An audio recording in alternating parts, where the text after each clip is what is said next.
Dober večer, pozdravljeni v Odmevih. Če boste v ponedeljek v poštnem nabiralniku zagledali odločbo Zavoda za zdravstveno zavarovanje, to pomeni samo to, da ste eden izmed 1.700.000 tistih, ki so vključeni v obvezno zavarovanje za dolgotrajno oskrbo.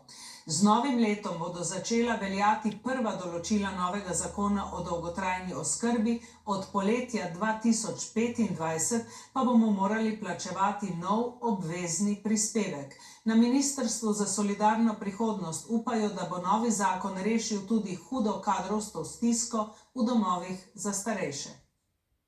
Zakon o dolgotrajni oskrbi, ki je bil potrjen sredi leta, bo začel veljati s 1. januarjem prihodnje leto. Takrat bo zaživela tudi pravica do oskrbe družinskega člana, nato pa postopoma do konca leta 2025 še ostale pravice.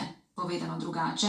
Če moja babica želi ostati doma, lahko ostane doma in v njeno oskrbo pride sistem, ki bo poskrbel tako zanjo na strokoven kot kakovosten način in razbremenil tudi svojce. Še preden bo zakon uveljavljen, bodo vsi, ki so vključeni v sistem, na domači naslov prejeli odločbo, ki ne prinaša nikakršnih obveznosti, zgolj informacijo.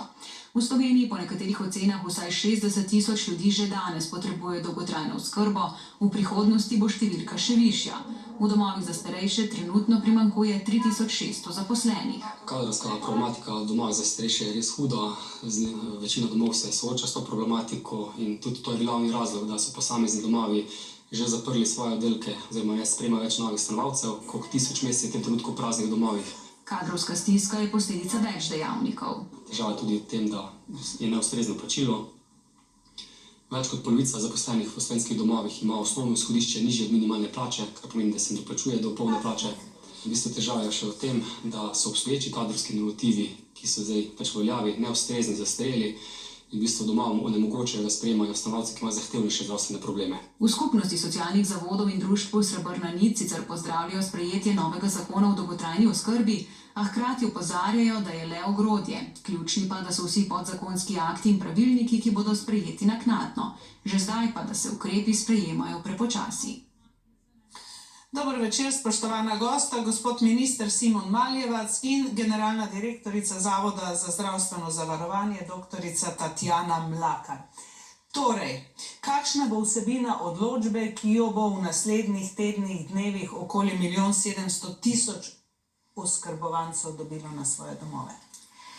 Odločba bo povsem formalna, gre za obvezno zavarovanje za dolgotrajno oskrbo, ki je na nek način prvi pogoj, da bomo takrat, ko bomo eventualno kakršnekoli pravice iz dolgotrajne oskrbe potrebovali, te lahko tudi uveljavili.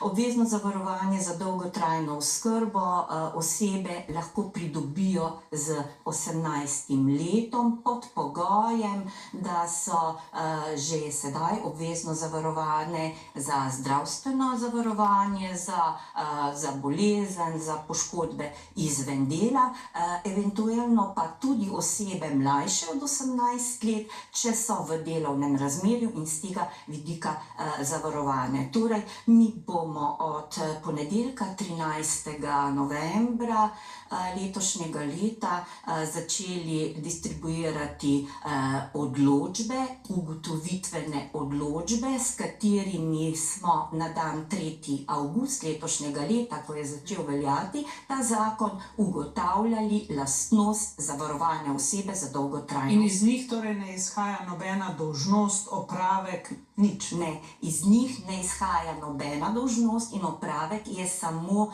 dokazilo vsaki osebi, ki jo bo prejela, da je zavarovana za obvezno zavarovanje za dolgotrajno. Zdaj pa, gospod minister, nekoliko k rešitvam. Rekli ste, če moja babica želi ostati doma, lahko ostane doma in v njeno oskrbo pride sistem, ki bo poskrbel za njo. Razložite nam ta sistem. Kdo bo prišel, kdaj bo prišel, kaj bo naredil? Ja, ko govorimo o zakonu o dolgotrajni oskrbi, govorimo o novem stebru socialne države, ki smo ga več kot potrebovali v Sloveniji.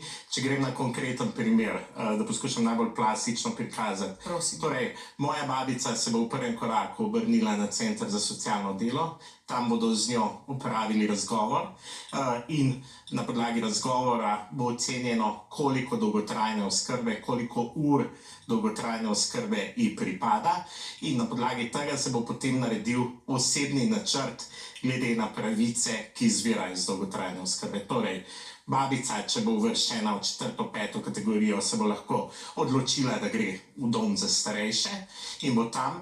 Lahko bo prejemala tudi dolgotrajno oskrbo na domu, ki je zelo pomembna pridobitev novega zakona. To ni isto kot pomoč na domu.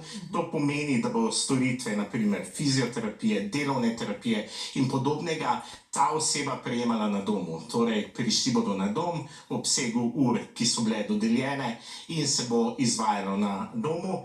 Potem je tu še oskrbovalec družinskega člana, ki začne veljati že s 1.1.24, kar pomeni, da če bi jaz živel z mojo babico na istem naslovu, bi rekel, zdaj pa ne bom več minister, mi je babica pomembnejša, bom za njo skrbel, lahko ostanem doma, prejemam nadomestilo plače in skrbim za njo. Torej, vi se morate svojemu delu v celoti in popolnoma odpovedati. Za čas, ko skrbim za babico, seveda lahko tudi v polovičnem času. Lahko tudi v polovičnem času, lahko tudi 2 Če greva na podrobnosti, od kdaj bo ta možnost, kdaj se lahko začnejo ljudje obračati na centre za socialno delo in kaj je s tistimi, ki tega preprosto niso sposobni? Vstopna točka na centrih za socialno delo bo v polnosti veljala s 1.1.25 delovala, že z naslednjim letom za oskrbovalce družinskega člana, ampak po 1.1.25 se bodo lahko obrnili. Je pa tako, da se bo lahko na Center za socialno delo tudi poklicalo in razgovore se bo upravilo na domu. Torej, iz Centra za socialno delo bodo prišli na dom. Ne bo treba, da gre oseba na center, ampak bo center. In torej uslužbenci Centra za socialno delo bodo odločali o tem, kakšne usluge lahko vaša babica dobi. Strokovno osebje, ki je bilo v Sloveniji, smo imeli že kar nekaj pilotnih projektov. Na podlagi pilotnih projektov, ki so se izkazali kot dobri, smo prenesli tudi ocenjevanje v zakonodajo. To ocenjevanje pa delajo tako od fizioterapevtov do socialnih delavcev, do zdravstvenega osebja, ki bodo seveda zaposleni na centrih za socialno delo. 3600 zaposlenih manjka v domovih za starejše. Vi jim obljubljate pravico, da gredo v dom. Kako bodo šli v dom, če manjka več kot 3000 ljudi? Kadrovska stiska je zelo velika. Ni to neka specifika Slovenije, nažalost, ampak je, ko govorimo o socialno-varstvenih zavodih, to problem celotne Slovenije. Tudi skupnostjo zavodov smo v tem času zelo veliko sedeli na to temo in imamo že prvi nabor ukrepov, predlog zakona, ki bo šel v prihodnjih 2 tednih v javno obravnavo, ki ureja od kadrovskih štipendij naprej. Lahko pa tudi povem, da v zadnjih mesecih smo aktivno delovali na zaposlovanju morebitne delovne sile iz tujine. Pravi, in sodelovali smo že na kar nekih zaposlitvenih sejmih v tujini in odzivi so dobri. Če sva konkretna, država jim doplačuje do minimalca. Kako boste uredili plače, da boste dobili ljudi? Plačni sistem in ureditev plačnega sistema je tudi ena od zavez te vlade, da ga uredimo, in verjamem, da ga bomo. Socialno oskrbo v domovih bo plačevala država oziroma zavarovanje za dolgotrajno oskrbo. Čeprav razumem, so si ga doslej morali plačevati sami ali pa se je del bremena prenesel na sorodnike. Torej, socialno oskrbo bo v celoti odslej oziroma od katerega datuma naprej plačevala država.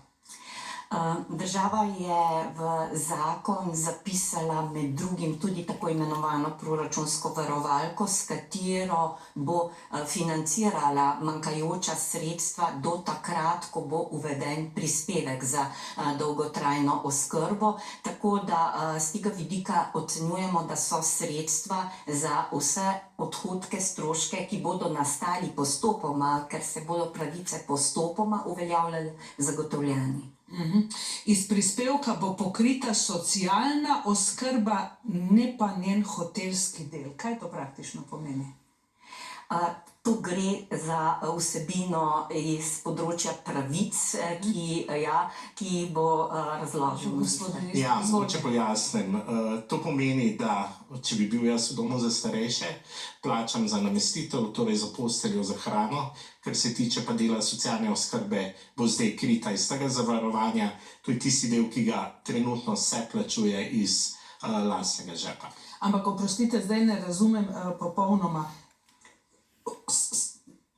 Bivanje oziroma biti v domu bo plačevala država. Kaj bo pa vendarle še moral plačevati?